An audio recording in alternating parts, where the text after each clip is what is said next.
அனைவருக்கும் வணக்கம். சமயக் தரிசனம் நல்லறம் என்கின்ற யூடியூப் சேனல் மூலமாக சமண அறக்கருத்துக்களை பயின்று வருகிறோம். அறங்கலச்செப்பு என்ற நூலிலே இருந்து இல்லற நெறிகளின் கீழ் நல்லொழுக்கம் என்பது குறித்து அதனுடைய தேவர் பெருமான் கூறுகின்ற கருத்துக்களை நாம் அறிந்து வருகிறோம். முதலிலே நல்லொழுக்கத்திலே 5 அணுவிரதங்களை பற்றி நாம் பார்த்தோம். அந்த 5 அணுவிரதங்களை கடைபிடிப்பதால் ஏற்படக்கூடிய நன்மை, அவற்றை கடைபிடிக்காமல் இருப்பதால் ஏற்படக்கூடிய தீமை ஆகியவற்றை உதாரண கதைகளோடு நாம் பார்த்தோம். இந்த 5 அணுவிரதங்களோடு இல்லறத்தார் மேலும் ஒரு 3 குணங்களை அவசியம் கடைபிடிக்க வேண்டும் என்று நமக்கு நூலாசிரியர் கூறுகிறார். அதனுடைய 82வது காதையில் கல்லொடு 82வது குறட்பா. கல்லொடு தேன் புலசு உண்ணாமை ஐவதமும் தெல்லுங்கால் மூலகுணம். மூலகுணம் இல்லறத்தாருக்கு இருக்க வேண்டிய அடிப்படை குணங்கள். இவை இல்லாமல் அவர் எந்த ஒழுக்கமுடையவராக அவர் கருதப்பட மாட்டார். அதற்கு அப்புறம்தான் மற்ற சீலவிரதம் என்று நம்ம 7 பார்க்க போறோம் இல்லைங்களா. அடுத்தது இவை இருந்தால்தான் அந்த சீலவிரதம் கடைபிடிக்க முடியும். இவை இல்லாமல் அந்த சீலவிரதத்தை வெளிப்போக்காக கடைபிடித்தால் அவர் விரதியாக ஏற்றுக்கொள்ளப்பட மாட்டார். இது மூலகுணம். இந்த குணங்களோடு சேர்ந்து தான் சீலவிரதமாக அடுத்து கூறப்படுகின்ற 7 வகையான விரதங்களையும் கடைபிடிக்க வேண்டும் இல்லறத்தார். ஐவதமும் நம்ம ஏற்கனவே பார்த்துட்டோம். 5 அணுவிரதங்கள்: கொல்லாமை, பொய்யாமை, களவாமை, பிறர் மனை விழையாமை, மிகு பொருள் விரும்பாமை. இந்த 5 விரதங்களோடு கூட கல், தேன், புலசு, புலசு என்றால் மாமிசம், புலால், அவற்றை உண்ணக்கூடாது. கல் என்று சொன்னால் அது போதைப் பொருள்கள் அனைத்தையும் குறிக்கும். அந்த ஒண்ணுத்திலே அதெல்லாம் அடங்கும். தேன், தேன் தெரியும். தேன் அடையில இருந்து வடித்து எடுக்கப்படுகின்ற, அழித்து தேனீக்களை அழித்து எடுக்கப்படுகின்ற அந்த தேன், அது உயிர்கொலையை அது பிரதானமாக இருப்பதனால், அதில் உயிர்கொலை பிரதானமாக இருப்பதனால் அந்த தேனை நாம் பயன்படுத்தக்கூடாது. புலால், மாமிசம் உண்ணக்கூடாது. இந்த கல், தேன், புலால் உண்ணாமை என்ற முக்குணங்களுடன் முன்கண்ட 5 அணுவிரதங்களையும் சேர்க்க 8 மூல குணங்கள் ஆகும். அதை வடமொழியில் சொல்லும்போது மது, மத்திய, மாம்ச என்று சொல்வார்கள். மது, மது என்பது தேனை குறிக்கும். வடமொழியில் தேனைத்தான் மது என்று சொல்வார்கள். மத்திய, மத்தியம்னா மயக்கம் தரக்கூடிய பொருள்கள், கல் முதலிய போதைப் பொருள்கள். மாம்சம், நிவர்த்தி என்று, இது நிவர்த்தி என்றால் அதிலிருந்து விடுபட்டு விலகி நிறுத்தல். அதுதான் மது, மத்திய, மாம்ச, நிவர்த்தி என்று வடமொழியிலே குறிப்பிடுவார்கள். அதைத்தான் இங்கேயும் நமக்கு இந்த குறட்பாவிலே தேவர் பெருமான் கூறியிருப்பதை நம்ம பார்க்கிறோம். இந்த மூல குணங்களை குறித்து இலக்கியங்கள், சமண இலக்கியங்கள் பெரிதும் இவை இல்லாமல் இலக்கியங்களே கொண்டு வர்றதில்லை. ஏன்னு கேட்டால் இது மூல குணம் இருப்பதனால இவை எல்லா நூல்களிலும், சமண நூல்களிலும், தமிழ் நூல்களிலும் இவை காணப்படுகின்ற, வடமொழி நூல்களிலும் உண்டு. நம்ம தமிழ் நூல்களில் இருப்பதனை இந்த பதிவிலே கொஞ்சம் அறிந்து கொள்ளலாம். மேருமந்திர புராணத்திலே பொய், கொலை, களவு, காமம் அகற்றி புலசு, தேன், கல் மெய்யுற திசையினோடு பொருளினை வரைந்தும் மேனி நையினும் மதங்கள் நையா வகையினால் நாகராசன் சையமா சையமத்தில் தலை நின்றார் போலச் சென்றான். பொய், கொலை, களவு, காமம் 4. கீழே பொருளினை வரைதல். வரைதல்னா அதுக்கு வரையறை வைத்துக் கொள்ளுதல். இந்த 5 சொல்லியாச்சு. அதே போல புலசு என்றால் மாம்சம், தேன், கல். இந்த 8 குணங்களும் இங்கு விரதம் இருப்பவருக்கு வருகிறது. சையமா சையமம் என்று சொன்னால் அது இல்லறத்தார் வைத்திருக்கின்ற சையமம். சையமம் என்றால் அடக்கம். அடக்கம் என்றால் எல்லாவித புலனடக்கத்தையும் கொண்டிருப்பது. இல்லறத்தார் முழுமையாக அடக்கம் செய்ய முடியாது. அவருடைய புலன்களை எல்லாம் அடக்கி வைக்க முடியாது. அதில் சையம அசையம அப்படின்னு ரெண்டும் கலந்துருக்கும். புலன்கள் அடக்கி வைத்தல் என்பது இந்த 5 விஷயம், மற்ற 3 விஷயம் 8 விஷயத்தை கடைபிடித்தால் அது சையமம். மற்ற விஷயங்கள்ல கொஞ்சம் அசையமம் இருக்கும், சம்யமம் என்று வடமொழியில் சொல்லுவாங்க. அதனால இந்த சையமம் என்ற அந்த நிலை இல்லறத்தாருக்கு இந்த 8 குணங்களையும் வைத்திருக்கின்ற மூலகுணம் வைத்திருப்பவர்களுக்கு வந்து சேருகிறது என்று இந்த பாடலிலே கதைப்போக்கிலே சொல்லியிருப்பார்கள். அதற்கு அடுத்ததாக சேவ சிந்தாமணியிலையும் இதே போல கதைப்போக்கிலே வரக்கூடியது ஐவகை பொறியும் வாட்டி ஆமையின் அடங்கி ஐந்தின் மெய்வகை தெரியும் சிந்தை விளங்கும் நின்றெறிய விட்டு பொய் கொலை களவு காமம் அவா இருள் புகாது போற்றி செய்தவம் நுணிந்த சீலக்கணை கதிர் திங்கள் ஒப்பார். முனிவர்கள் தவம் செய்கின்ற அந்த இதை சூரிய ஒளி போல, அதாவது சந்திரனுடைய ஒளி போன்று அவ்வளவு ஒளியும் குளுமையும் இருக்கிறது அந்த ஒழுக்கம் என்று சொல்லும் பொழுது, அந்த 5 பொறிகளை வாட்டி என்று சொன்னால் 5 விதமான பொறிகளை கட்டுப்படுத்தி ஆமை போல அடங்கி என்று சொல்லும் பொழுது பொய் கொலை களவு காமம் அவா என்ற இந்த 5 அனுவிரதங்களையும் கூட இந்த பாடலிலே சிவசிந்தாமணி கூறுவதை நாம் திருநூற்று அந்தாதி ஸ்துதி நூல் தெரியும், துதிக்கக்கூடிய ஒரு நூல். அதில் இது எல்லாமே கலந்து வருது. மிசையார் தசை இருள் மேவார் நரை மதுவின் பெரினும் இசையார். மிசையார் தசை, தசை என்றால் அந்த மாமிசத்தை குறிக்கக்கூடியது.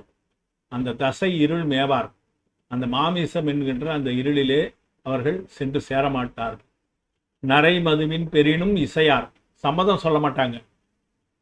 மது தேனுக்கும், நரை நரவு என்று சொன்னால் கல், அதை குறிக்கும்.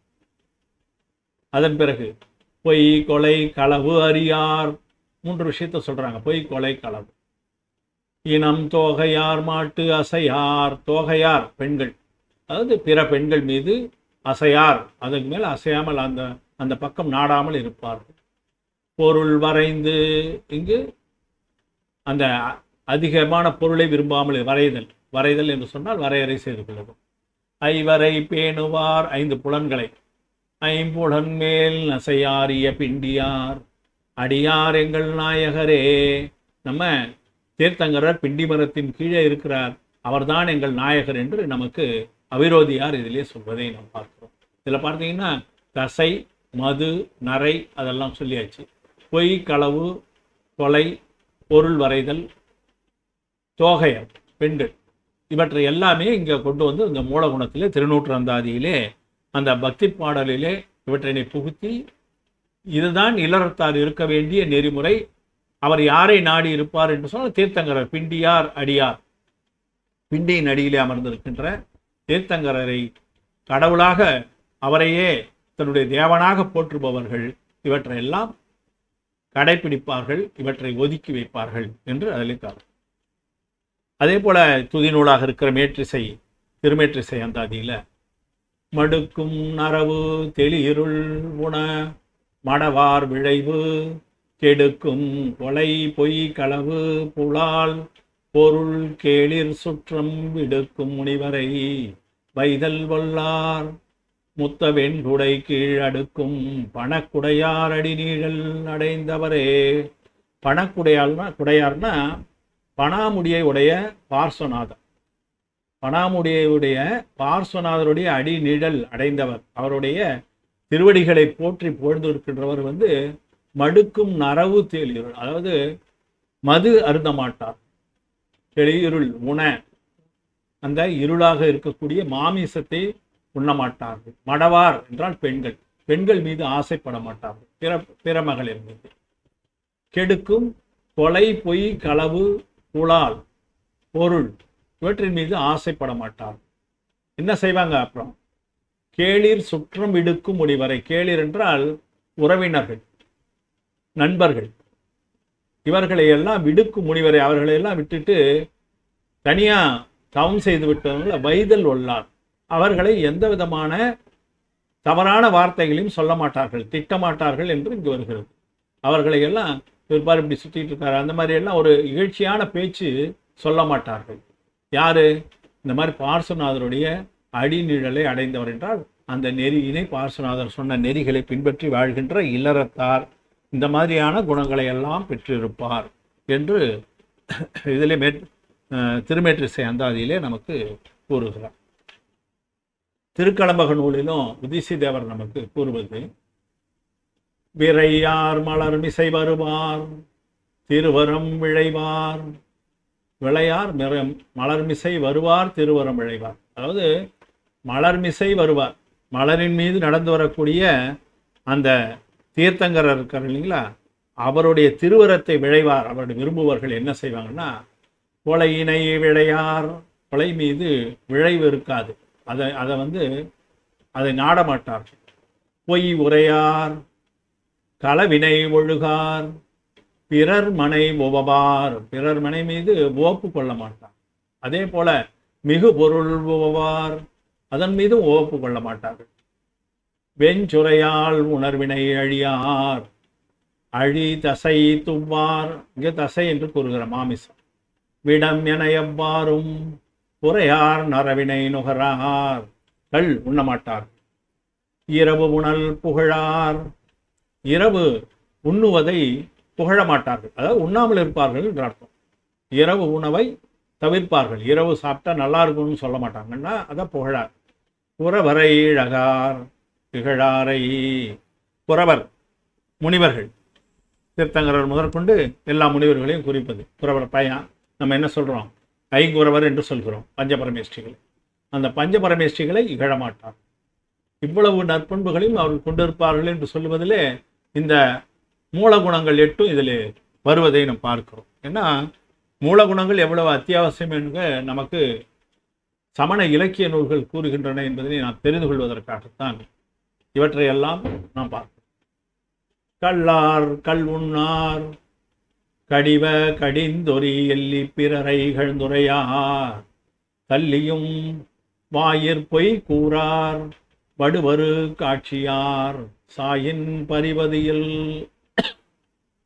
வடு குற்றம் உள்ள, அரு அது இல்லாத, குற்றம் இல்லாத காட்சி உடையவர், நற்காட்சி உடையவர். கல்லார் திருடமாட்டார்கள், கண் உண்ணார், கடிவ கடிதொரி எல்லி பிறரை இகழ்ந்துரையார், தன்னுடைய பேச்சிலே கடுமையான பேச்சு இருக்காது, பிறரை இகழ்ந்துரைக்க மாட்டார்கள்.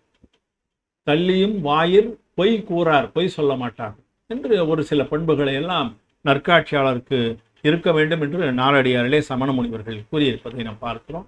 அதனுடைய தொடர்ச்சியாகவே அடுத்த பாடலிலே, பிறன்மனையின் கண் செவிடாய், திறனறிந்து ஏதிலாரில் கண் குருடனாய், தீய புறங்கூற்றின் மூங்கையாய் நிற்பானேல், யாதும் அறம் கூற வேண்டாம் அவர்க்கு.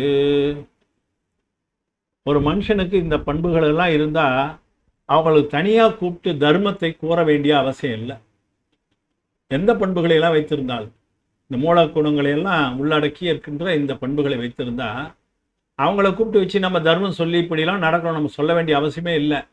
பிற மனையின் கண் செவிடனாய், செவிடாய், பிறர் மனை, மற்ற மனைவர்கள் இருக்கிறாங்களே அவங்கள பற்றிய எந்த செய்தியாக இருந்தாலும் அது தன் காதிலே கேளாதவனாய், செவிடனாய், திறனறிந்து ஏதிலார் இல்கண் குருடனாய், எதுவும் ஆதரவே இல்லாத அந்த வீட்டின் மீது குருடனாய், செவிடனாய், குருடனாய் இருக்க வேண்டும். பிறர் இல்லத்தின் மீது. தீய புறங்கூற்றின் மூங்கனாய், அதாவது தீமையாக இருக்கின்ற புறம் கூறுதல், கோல் சொல்லுதல், பொய் சொல்லுதல், மாற்றி பேசுதல், இவையெல்லாம் புறம் கூறுதல். அதில் மூங்கையாய், ஊமையாய் இருக்க வேண்டும்ன்ற அந்த மாதிரி ஒரு ஆள் இருந்துட்டான்னா நிற்பானேல், அப்படி ஒருவன் இருப்பானால் அவனுக்கு தனியாக கூப்பிட்டு தர்மம் இதுன்னு நீ சொல்ல வேண்டாம். ஏன்னு கேட்டால் எந்த தவறுக்கும் அவன் போகமாட்டான் என்று சொல்கிறார்கள். பொய் சொல்லாதவன் கொலையும் செய்ய மாட்டான், திருட மாட்டான். அதே போல் இங்கே கூடுகின்ற இந்த பிறன்மனை விழையாமல் இருக்கிறவன் பிற பொருளுக்கும் ஆசைப்பட மாட்டான். இந்த 5 குணங்களும் அதில் வந்துடும். அதே போல் மது மத்திய மாம்சமும் அவனிடம் இருக்காது என்று நாம் இதிலே உள்ளர்த்தமாக புரிந்து கொள்ள வேண்டும். நாலடியாரில் சமண முனிவர்கள் இவற்றையெல்லாம் தெரிவித்திருக்கிறார்கள். இந்த இல்லறத்தார் பேண வேண்டிய மூலகுணங்கள் எவை என்பதனை இதில் நம்ம தெரிஞ்சுக்கணும். ரத்னகடோர சிராவச்சாரத்தில் அதுக்கு இணையான ஒரு காதை. மது மாம்ச மது தியாக சகானுவித பஞ்சகம் அஷ்டௌ மூலகுணானகோ கிருஹீனாம் ஸ்ரமணோத்மஹா ஸ்ரமணோத்தமா. மது மாம்ச மது தியாகை, அது மது என்பது இந்த இடத்துல தேனையும் குறிக்கிறது, அந்த மத்திய என்று சொல்லக்கூடிய கல்லையும் குறிக்கிறது. மாம்சம் இதத்தை தியாகம் செய்ய வேண்டும். தியாகம் செய்வது அணுவித இவற்றை சகானு அவற்றையெல்லாம் அணுவிரதக்காரர்கள் தியாகம் செய்ய வேண்டும். பஞ்சகம், அந்த அணுவிரதம் என்பது 5 வகையாக இருக்கிறது, அதான் பஞ்சகம் என்று கூறுகிறார். அந்த 5 வகையான அணுவிரதத்தா கூட இது 3ஐயும் தியாகம் செய்து அஷ்டவ், அஷ்ட என்றால் 8, அஷ்டவ் மூலகுணா பூ, உண்மையிலே அதுதான் மூலம். கிரகீனாம் கிரகத்திலே இருப்பவர்கள், இல்லறத்திலே இருக்கிறவர்கள், அவர்கள் என்ன கடைபிடிக்க வேண்டும் என்பதை இதை கூறுகிறார். ஸ்ராவகன், அதாவது இல்லறத்தான் 8 மூல குணங்களை கடைபிடிக்க வேண்டும். 5 அணுவிரதங்களுடன் கூடுதலாக மத்தியம், மத்தியம் என்றால் கள் முதலிய போதைப் பொருள்கள், மாம்சம் ஊன் இறைச்சி, மது தேன் இவற்றையும் விளக்க வேண்டும். இதில் மகாத்ரயம் என்று சொல்வார்கள். மாகாரம் என்றும் சொல்வது உண்டு. மகாத்ரயம் என்று சொன்னால் திரயம் என்றால் 3, மாவில் ஆரம்பிக்கிற திரயம், அதான் மது மத்திய மாம்சம், மத்தியம் மாம்சம் மது, அந்த 3 மாவையும் விலக்கி வைப்பார்கள் என்று இதிலே கூறுவதை நம்ம பார்ப்போம். இதை தவிர இந்த 8 குணங்களுக்கு முனி ஆசாரத சூரி என்பவர் சாகர தர்மாமிர்தம் என்ற ஒரு நூலிலே 8 குணங்களை குறிப்பிடுகிறார் மூலகுணங்களாக. இது கொஞ்சம் அதிலிருந்து வேறுபட்டிருக்குது, இருந்தாலும் இவையும் அதுக்கு உள்ள அடக்கினது தான். என்னென்னு பார்த்தா மத்தியம் தியாகம், மத்தியம்னா என்ன, நம்ம ஏற்கனவே பார்த்தோம், மது முதலிய போதை வஸ்து. மாம்சம் தியாகம், மாமிசம் இறைச்சி உண்ணக்கூடாது, புலால் உண்ணக்கூடாது. மது தியாகம், தேனை தியாகம். 5 உதும்பரம் பழங்கள், அந்த உயிர் இருக்கக்கூடிய ஆலத்தி கல்லந்தி எட்டி போன்ற 5 விதமான பழங்களை உதும்பர பழங்கள் என்று சொல்வார். உதிரம் பழங்கள் என்று சொல்வார்கள். உதும்பர பழங்கள், உதும்பர பழங்கள் 5, அவற்றையும் நாம் உண்ணக்கூடாது. ஏன்னா அதில் ஆலத்தியிலெல்லாம் பார்த்தீங்கன்னா உங்களுக்கே தெரியும், பூச்சிகள் உள்ளே இருக்கும், அதனால் அவற்றை உண்ணக்கூடாது. அதே போல் இரவு உண்ணாமை, அதை கடைபிடிக்க வேண்டும். அப்புறம் 5 பரமேட்டிகளை வணங்க வேண்டும். உயிர் வதை இல்லாமல், அங்கு கொலை என்று தனியாக குறித்தாலும் கூட இங்கே என்ன சொல்கிறாங்க, வதை இருக்கக்கூடாது என்கிற ஒரு சின்ன விஷயத்தில் கூட உயிர்களுக்கு துன்பத்தை கொடுக்கக்கூடாது. கொலை செய்வது அதிகபட்சம், இங்கே வதை இல்லாமல் இருக்க வேண்டும். அதே போல் நீரை வடித்து குடித்தல் என்று இதிலே கொஞ்சம் அந்த நம்ம கடைபிடிக்கக்கூடிய அந்த குணங்கள் தான் இங்கே கொஞ்சம் வித்தியாசமாக இந்த நூலில் கூறியிருக்கிறதால அதையும் நாம் தெரிந்து கொள்ளலாம். ஆனால் நம்ம அருங்கலச்சிப்பு நூல் கூறுவது 5 அணுவிரதங்களுடன் தேன் கல் புலால் இவற்றை விலக்கி வைத்து, அதுதான் 8 மூல குணங்கள் என்பதனை நமக்கு இந்த அருங்கலச்சிப்பு நூல் கூறுவதனை நம்ம பார்க்கிறோம். அந்த குறட்பாவிலே கல்லோடு தேன் புலசு உண்ணாமை ஐவதமும் தெல்லுங்கால் மூலகுணம் என்று அந்த மூலகுணத்தினை இதிலே வரையறை செய்திருப்பதை நாம் பார்க்கிறோம். நம்ம அடுத்த பதிவிலே சீலவிரதம் என்று அழைக்கப்படுகின்ற 7 விரதங்களை குறித்து, அதிலே 2 வகையாக இருக்கும், குணவிரதம் சிக்ஷாவிரதம் என்று 2 வகையாக இருக்கும். அந்த 7 விரதங்கள் குறித்து நம்ம பார்க்கலாம். நல்லறம் என்கின்ற இந்த யூடியூப் சேனலை தொடர்ந்து நீங்கள் இதுவரை சப்ஸ்கிரைப் செய்யாமல் இருந்தால் அவசியம் சப்ஸ்கிரைப் செய்து பார்க்கவும்.